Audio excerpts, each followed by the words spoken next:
Madame, Monsieur, bonsoir. Voici les titres de l'actualité de ce lundi 30 juillet.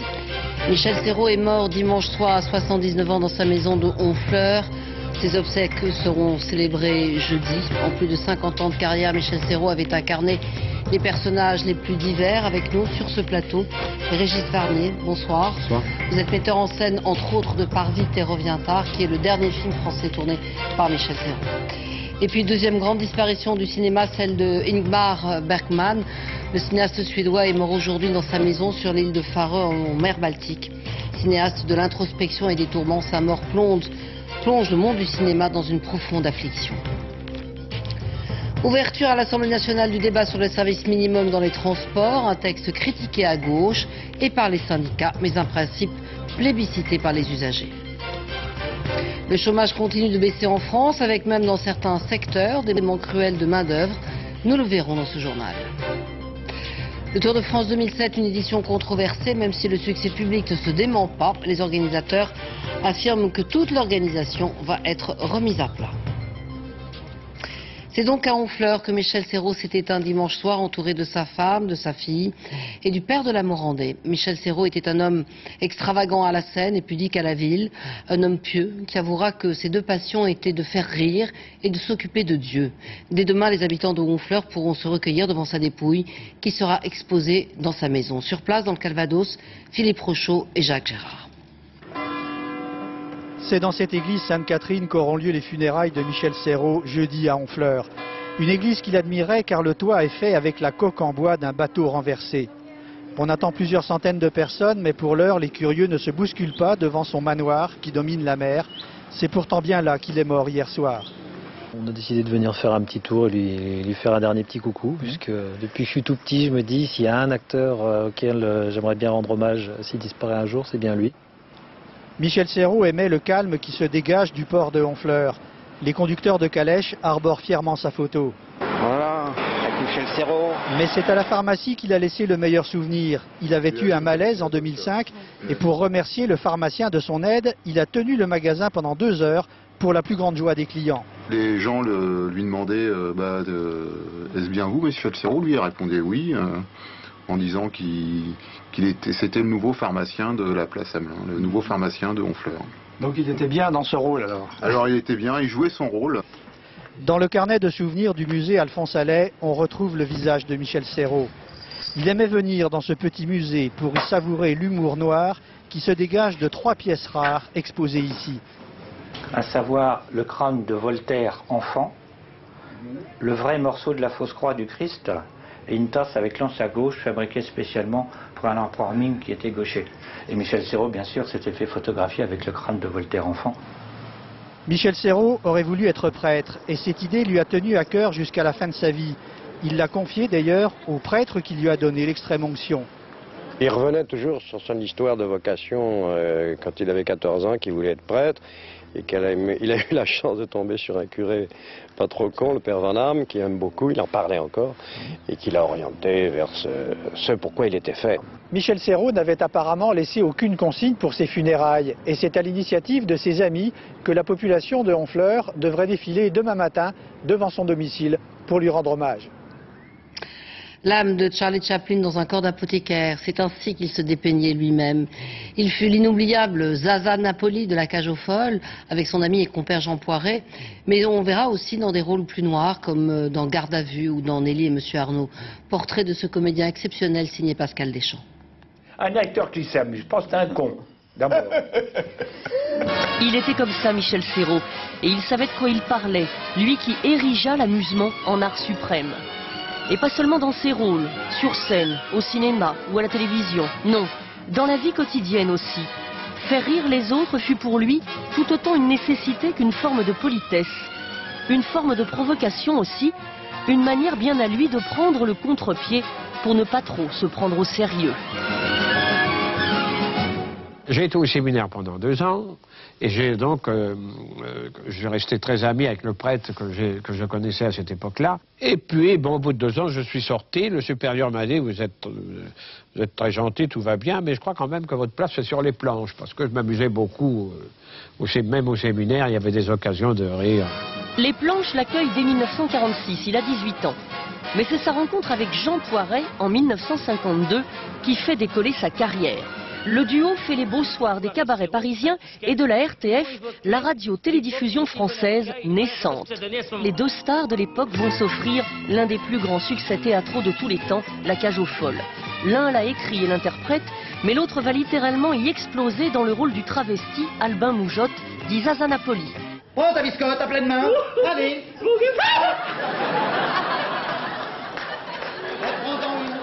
1 million de spectateurs en 7 ans et bientôt 3 films qui en rassembleront plus de 8. Qu'est-ce que tu fais pendant que je suis en scène? Où est-ce que tu traînes?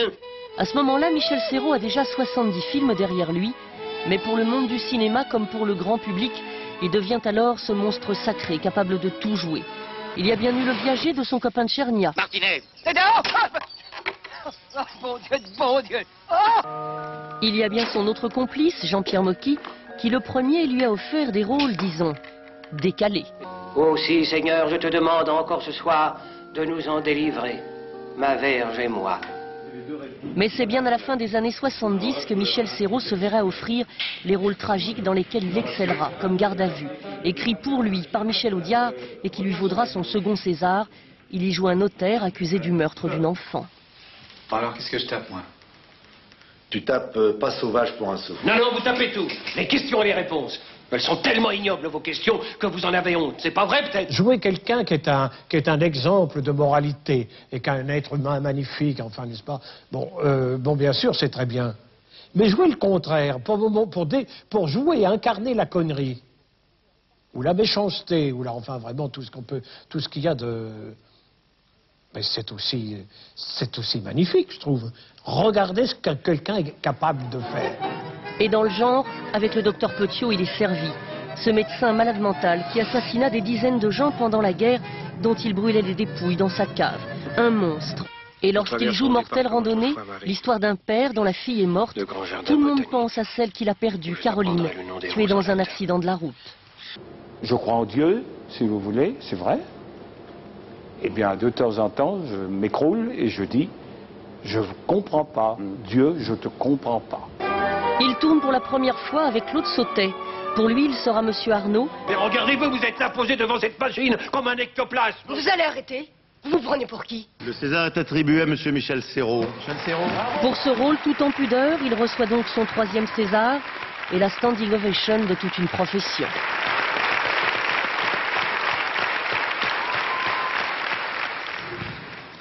Je crois que c'est plus facile pour moi de faire le pitre que de recevoir le César. Je voulais vous dire, avec toute mon amitié, merci. Michel Serrault ne dira jamais non à ce monde du cinéma qui ne cesse de le solliciter. Certes, à part quelques exceptions, on lui offre surtout désormais des rôles de grand-père, plus ou moins bougons. De temps en temps, j'ai la flemme, où je me dis, est-ce que je tourne ça, etc. Et mon médecin, que j'aime beaucoup, qui est un très bon médecin, et un ami, il m'a dit, Michel, tourne, tourne, tourne et tourne. Lui qui admirait tant les clowns en fut un, avec tout le tragique qui se cache derrière leur nez rouge, mais aussi ce goût de l'enfance, jamais bien loin. Je pense que j'ai pas perdu trop de mon enfance. J'ai pas perdu trop de mes espérances. Je pense que je suis prêt à partir à zéro. Et surtout pas, je crois, une autre vie. Allez, on ferme.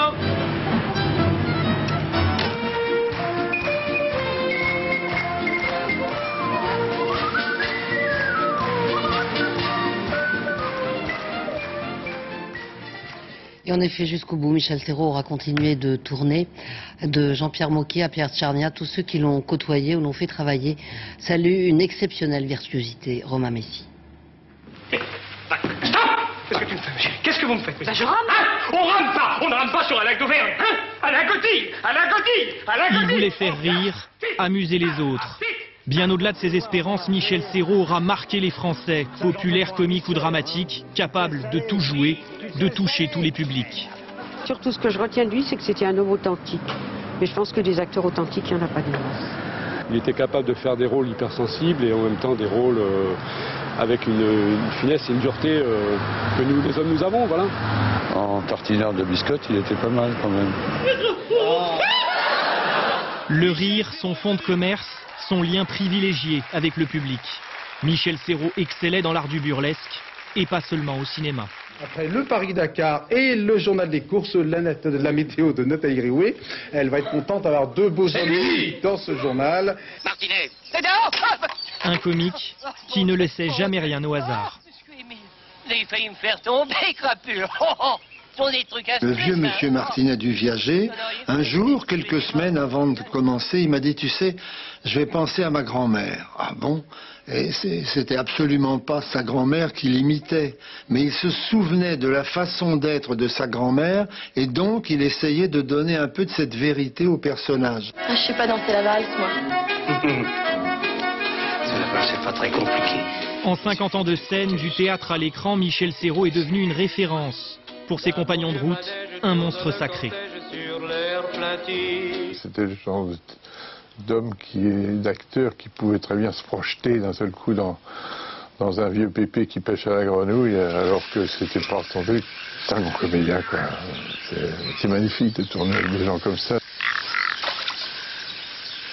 Si je lui rends hommage aujourd'hui, c'est pour en souvenir de tous les acteurs comme Michel Simon, etc., qui aidaient les réalisateurs, qui ne se contentaient pas seulement de prendre de l'argent, mais qui venaient les aider à faire des œuvres qui restent dans le cinéma, qui resteront. Et lui, il restera. Avec ses 135 films, même les plus mauvais, il restera parce qu'il avait une telle personnalité qu'on l'oubliera jamais.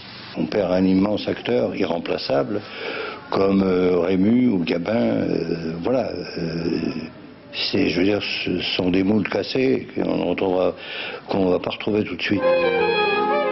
Michel Serrault s'imaginait volontiers en clown, clown drôle, parfois triste, dont on ne sait aujourd'hui s'il faut en rire ou en pleurer. Et avec nous, je le disais, Régis Varnier, vous avez tourné avec Michel Serrault par Vite et revient tard. Avant d'évoquer l'acteur, est-ce qu'on peut parler de l'homme, parce qu'il se savait malade? Oui. C'est un homme qui était extravagant sur scène, on l'a vu, et en même temps extrêmement pudique à la ville, si je puis dire. C'est difficile de parler après toutes ces images. Oui, vous étiez très ému en regardant tout ça. Non, mais Michel était un homme extrêmement ouvert, en même temps extrêmement secret. Et j'aurais l'impression peut-être de trahir sa volonté de rester dans l'ombre. Mais c'est vrai, je crois que le plus important, à part son métier dans sa vie, c'était vraiment sa famille. Oui. Il était évidemment très proche de sa femme et de sa fille, hein, surtout après la tragédie de la perte d'une de ses filles dans un accident de voiture.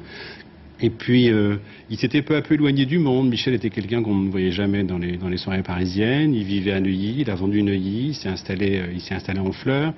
Il me parlait souvent de cette maison en me disant qu'il avait une salle qui était un peu une salle de méditation, de recueillement. Il parlait aussi beaucoup très clairement de sa foi, de Dieu. Parce que, vous savez, nous, on a beaucoup tourné de nuit, donc c'est propice aux confidences. Et il était étonné que des gens puissent vivre sans Dieu ou sans religion. Et ça ne l'a pas empêché pourtant de tourner dans des films totalement iconoclastes à l'égard de l'Église, comme l'Ibis Rouge ou Le Miraculé, mais parce que se moque justement de l'Église. C'est vrai, mais je pense que c'est... je ne dis pas qu'il séparait les choses, mais il faisait la part des choses entre une pitrerie, une clownerie, un texte, et puis ses profondes convictions. Et vous savez, il avait comme acteur quelque chose de fascinant, c'est que j'ai jamais vu quelqu'un faire un grand écart pareil entre... C'est vrai qu'entre Zaza, Napoli et puis Garde à vue, par exemple. Et les vieux messieurs ronchons, c'est des palettes de talent. En même temps, si vous voulez, j'ai l'impression qu'au-delà de son sens du comique, si vous regardez bien la Cage aux folles, il finit par nous émouvoir avec ce personnage totalement caricatural, il finit par en faire un être humain et dépasser la caricature. Et en même temps qu'on voyait Garde à vue, il va chercher en lui quelque chose d'extrêmement profond, il va chercher très loin quelque chose sur la noirceur de l'homme. Et je pense que peu d'acteurs ont ce tempérament exceptionnel d'artiste, en tout cas. Et il disait qu'il ne s'intéressait pas au réel, et que son seul but c'était au fond de partager et de rire. C'est aussi ça qui nourrissait peut-être cette virtuosité d'acteur formidable. Oui, mais je pense qu'il avait, sans parler, le réel, je dirais, le quotidien, je crois, l'intéressait pas trop. C'est quelqu'un qui était un grand lecteur, un grand liseur, qui était aussi un homme de méditation, ce qui effectivement n'est pas évident quand on le voit travailler. Mais dans son travail, il avait ce plaisir absolu du jeu. Je pense que je ne sais pas si c'est un don de naissance ou c'est quelque chose qu'on attrape comme une bonne maladie, mais il avait, quand il arrivait sur le plateau, il y avait les lumières, les partenaires, et on voyait cet homme, je veux dire, alors qu'il était fatigué quand il travaillait avec nous, on voyait cet homme reprendre une vie et une forme et une énergie extraordinaire parce qu'il allait accomplir son travail. Alors, il y a une palette, en tout cas, de personnages qu'il n'a pas joué, même si il a joué un peu la passion, mais en tout cas, il n'a jamais été dans les rôles du séducteur, de l'amoureux, du jeune premier, au sens... oui. Non, mais je pense que connaissant assez bien Michel, je pense que et connaissant sa pudeur, je pense même qu'il aurait été incapable. Je pense pas qu'on aurait pu le mettre au lit avec une actrice. Il se serait tellement marré, je pense qu'on aurait... Mais c'est peut-être une défense, je crois que ça fait partie de son extraordinaire pudeur, alors qu'il avait une immense impudeur à raconter des personnages troublés, troublants, dangereux, noirs, désespérés. Pervers, tout ce qu'il a dit. Et justement, ce matin en Suède, nous le disions tout à l'heure en titre, dans les titres, c'est un immense cinéaste, peut-être un des derniers géants du cinéma mondial, Ingmar Bergman, qui s'est éteint à l'âge de 89 ans sur l'île de Färö, où il avait tourné plusieurs de ses films. Son œuvre a marqué des générations de cinéphiles et de cinéastes, dont Woody Allen, qui lui vouait un véritable culte. Emmanuel Lambert. Faire des films, un instinct, un besoin pour Bergman. En 2003, après 20 ans d'absence au cinéma, le Suédois revenait à la réalisation, lui qui avait annoncé la fin de sa carrière. Mais avec le film Saraband, il retrouvait sa muse et ex-femme, l'actrice Liv Ullmann. Le problème, c'est que je tombe toujours amoureux de mon actrice principale. Ça n'a pas toujours servi à grand-chose, mais c'est plutôt merveilleux. Fils d'un pasteur luthérien, Ingmar Bergman est né près de Stockholm en 1918. Passionné de théâtre, il décide finalement de passer derrière la caméra. 1955, son premier succès international, Sourire d'une nuit d'été.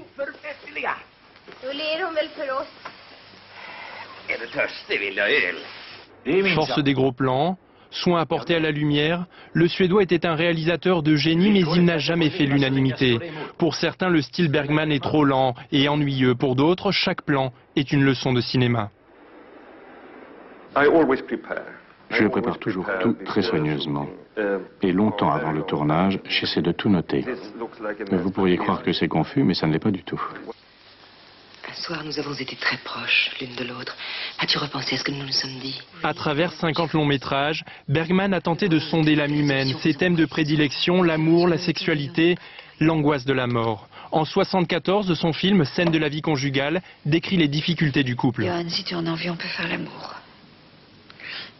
C'est gentil, merci ma chère, mais je suis trop fatigué ce soir. Ok.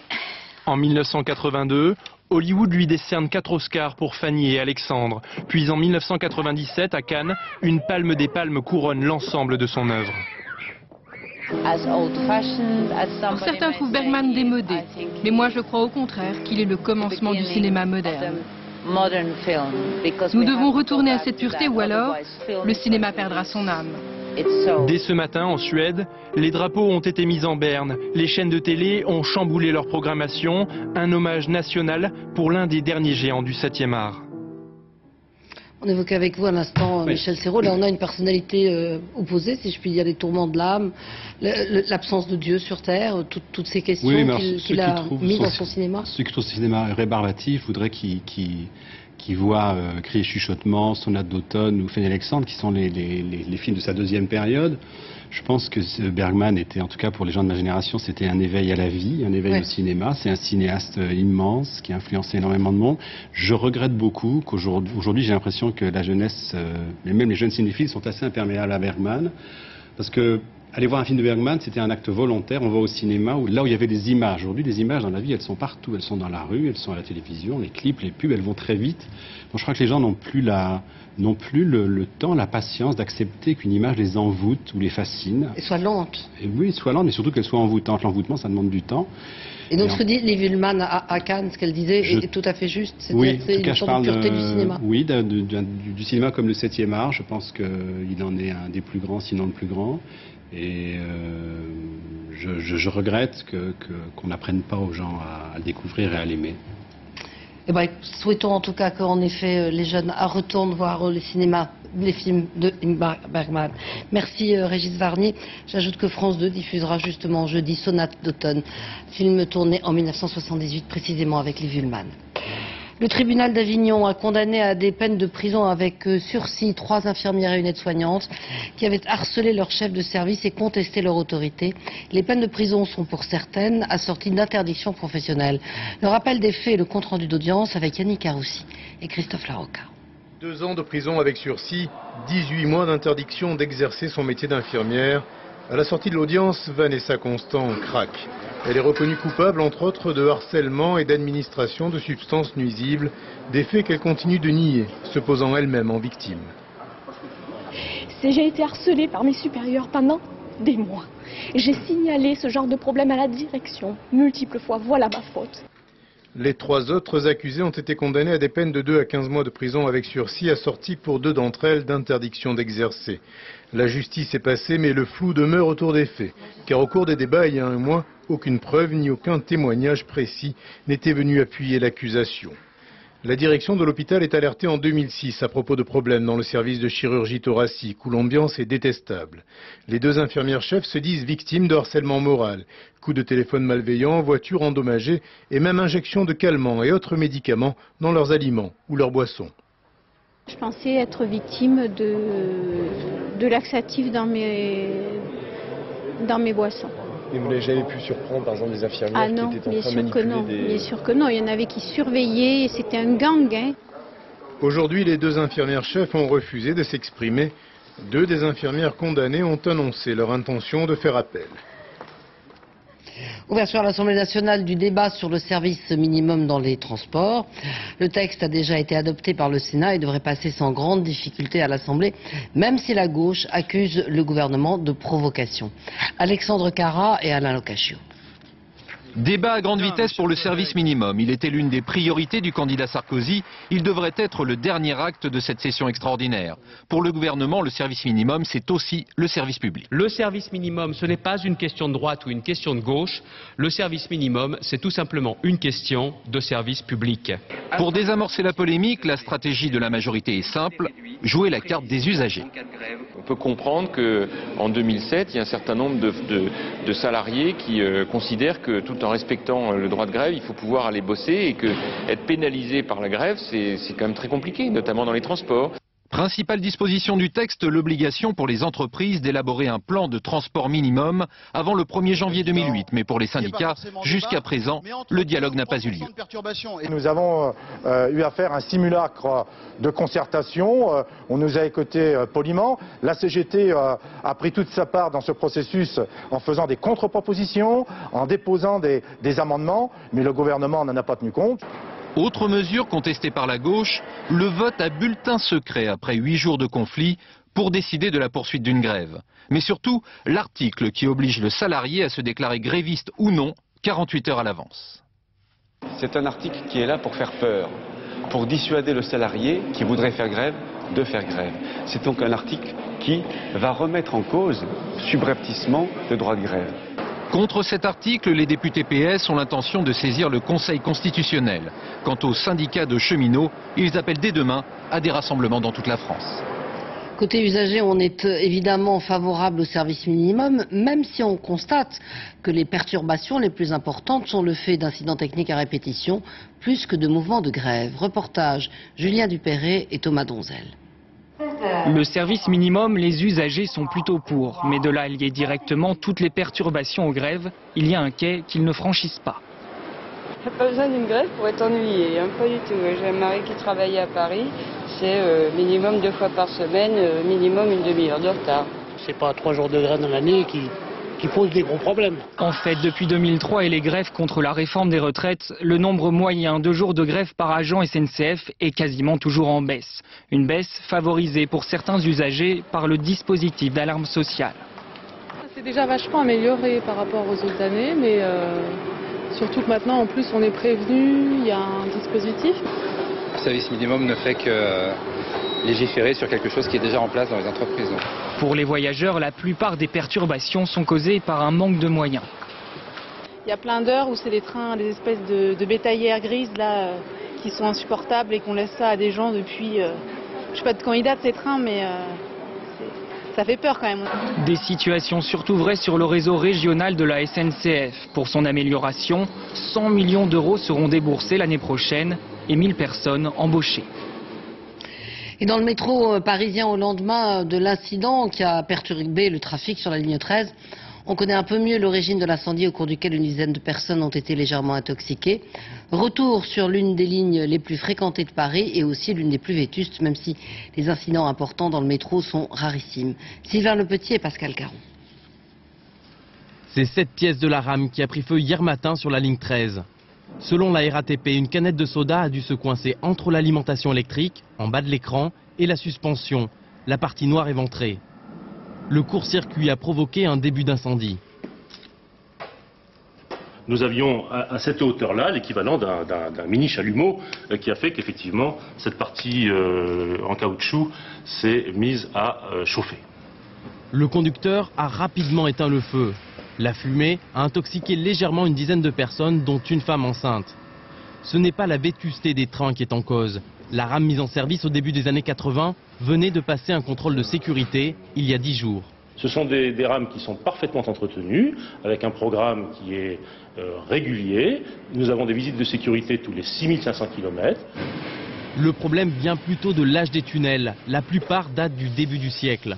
La ligne 13 est une des plus chargées du réseau parisien. 1 demi-million de personnes l'empruntent chaque jour.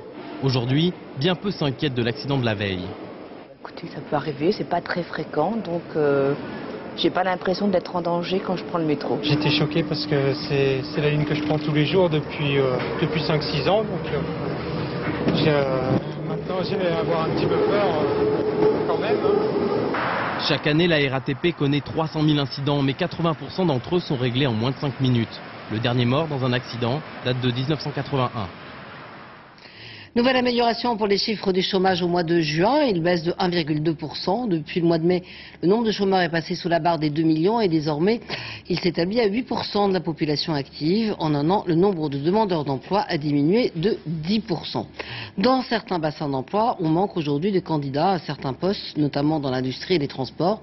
Et en face, il y a des chômeurs qui n'ont pas forcément les qualifications demandées. Reportage au Havre, Séverine Lebrun et Marie Cazot. Une usine pétrochimique dans la banlieue du Havre. Depuis plus de 40 ans, on y fabrique des additifs pour lubrifiants. Ici, vous avez l'équipe hygiène, sécurité, environnement, logiquement 10 personnes, et à ce jour, je recherche 3 personnes. Depuis combien de temps? Depuis à peu près 1 an. Des CDI à pourvoir immédiatement et aucun amateur pour les saisir. Ça fait des mois que ça dure, difficile à gérer pour l'équipe en place. Concrètement, depuis le début de l'année, c'est plusieurs samedis travaillés. Et quelques heures faites aussi le soir, après les heures normales de travail. Voici la salle de contrôle. Ces opérateurs sont chargés de piloter les unités de production. Ici aussi, 5 postes sont vacants, faute de candidats qualifiés. Tous mes confrères sont confrontés au même problème et aujourd'hui, nous sommes parfois tenus de réduire l'activité de certaines chaînes de production car nous n'avons pas le personnel en nombre pour conduire ces unités. Dans le bassin du Havre, une entreprise sur 2 aurait du mal à recruter. Industrie, transport, bâtiment manque de bras alors que 12 000 chômeurs se pressent dans les ANPE. Mais les secteurs qui recrutent ne sont pas forcément ceux qui les attirent. Je pensais vaguement de changer directement de métier, mais c'est vrai que la vente, je suis plus dans la vente qu'autre chose, quoi. Vous n'avez pas envie de changer en fait? Non, pas vraiment, non. À long terme, je cherche quand même à avoir le métier qui m'intéresse et dans lequel j'ai fait mes études. L'équipe, qu'est-ce que c'est? On leur fixe des objectifs. Dans ce centre de formation, on a donc décidé de faire du sur-mesure. Si une entreprise peine à recruter, une formation est mise en place rien que pour elle, et ça marche. Tout ça, ça réussit plutôt bien quand même, parce que si on prend nos taux de contrat de travail à la sortie de la formation, on arrive à des taux de 90-95%. Des CDI assurés à condition que les formations soient bien ciblées. Voilà toute la difficulté. Demain, le Premier ministre François Fillon tiendra un séminaire à Matignon pour cadrer le budget 2008 avec l'ensemble du gouvernement. D'ores et déjà, on sait qu'il faudra trouver 10 à 11 milliards d'euros pour financer les réformes fiscales annoncées par le président de la République. Autre question sensible, le nombre de fonctionnaires, ils seront 82 000 à partir à la retraite en 2008. Le Tour de France 2007 a été un incontestable succès populaire, que ce soit le long des routes ou à la télévision, même s'il a été entaché par les affaires de dopage. On a appris par ailleurs que le coureur Alexandre Vinokourov, exclu pour dopage pendant le Tour, avait été licencié aujourd'hui par son équipe Astana. Bilan de ce Tour de France en chiffres avec Aaron Tanzi. Le plus impitoyable des feuilletons de l'été. De la souffrance, de la tricherie à maillot jaune limogé des acteurs au bord de la crise de nerfs. C'est le Tour de France 2007. 141 coureurs au générique de fin sur les Champs-Élysées, soit 48 abandons. Les affaires ont pesé lourd dans la balance. Sur les 540 contrôles effectués sur le Tour à ce jour, 2 cas positifs. Le Kazakh Vinokourov, mais aussi l'Italien Moreni. Rasmussen, lui, a dû quitter le Tour. Il avait menti sur ses lieux d'entraînement et échappé à des contrôles inopinés. Pour la première fois depuis sa fuite, il a parlé aujourd'hui. Il prétend ne pas comprendre pourquoi son équipe l'a exclu. Vous êtes-vous déjà dopé? Non, absolument pas. Il faut quand même préciser que depuis le 30 juin, jusqu'à ce que je sois exclu, j'ai subi 17 contrôles antidopage, tous négatifs. Certes, le Tour se porte mal, mais cette année au moins il a un vainqueur. Alberto Contador, accueilli en héros cet après-midi à l'aéroport de Madrid. Un beau gosse espagnol de 24 ans au sourire d'ange, mais au coup de pédale démoniaque. Sur le plateau de Bay à 25 km/h de moyenne, il a fait mieux qu'un certain Lance Armstrong. 2004, des athlètes qui sont convaincus de dopage de manière incroyable. Et 2007, des athlètes qui sont, même si les conditions ne sont pas tout à fait les mêmes, largement supérieurs à ceux qui étaient dopés à mort. Mais Contador a le bénéfice du doute et certains chiffres avec lui. 39,23 km/h de moyenne. L'Espagnol est allé moins vite qu'Armstrong lors de son tour record en 2005. 41,65 km/h.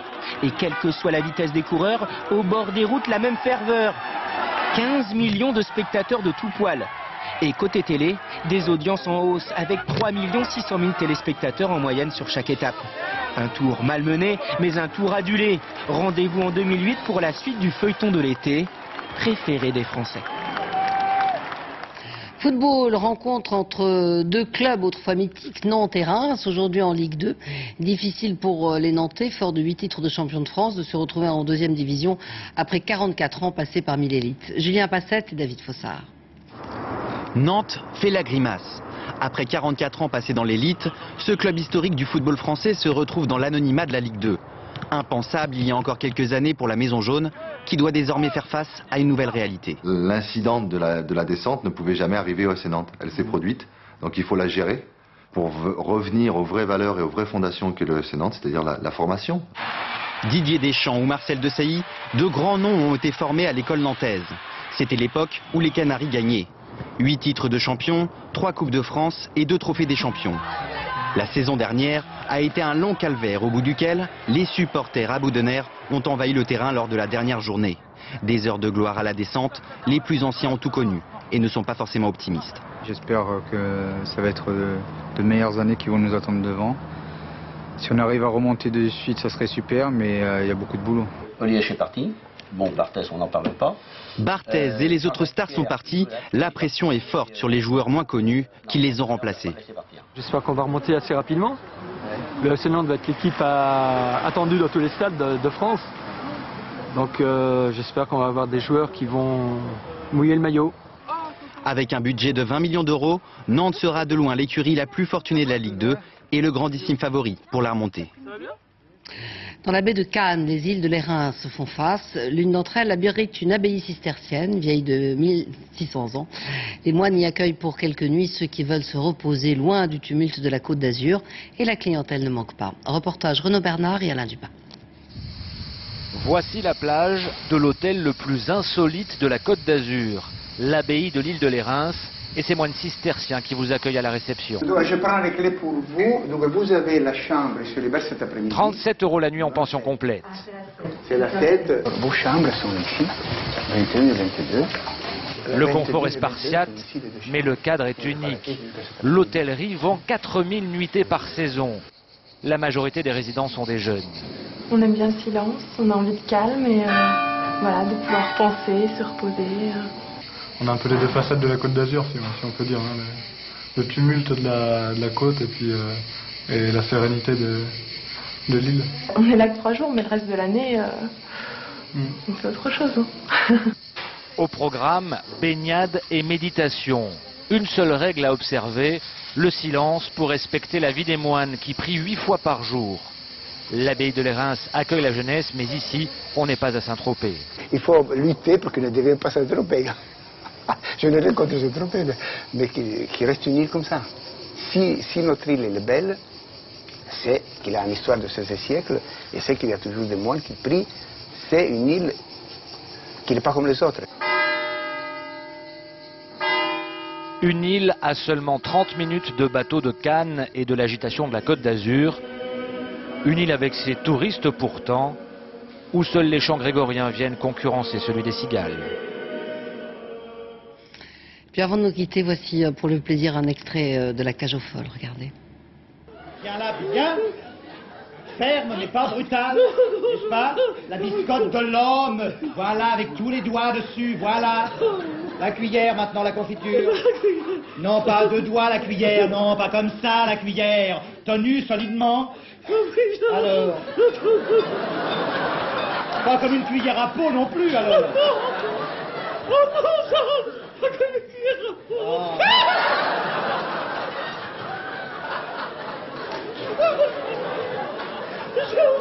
Je n'y arriverai jamais. Ne pleurniche pas, je t'en supplie, ne pleurniche pas. C'est quand même parce que j'ai cassé ma biscotte. Tu as cassé la biscotte, d'accord. Voilà, je vous rappelle que ce soir, France 2 bouleverse ses programmes pour une soirée spéciale consacrée à Michel Serrault. Ainsi se termine cette édition. À suivre la météo Laurent Romeshko. Et puis donc deux moments forts pour Michel Serrault avec le film Le Bonheur est dans le pré de Étienne Châteliès, suivi de la rediffusion d'un Vivement Dimanche consacré justement à l'acteur. Demain à 13h, vous retrouvez David Bohéry. Je vous retrouve demain à 20h. Très bonne soirée sur France 2. Au revoir.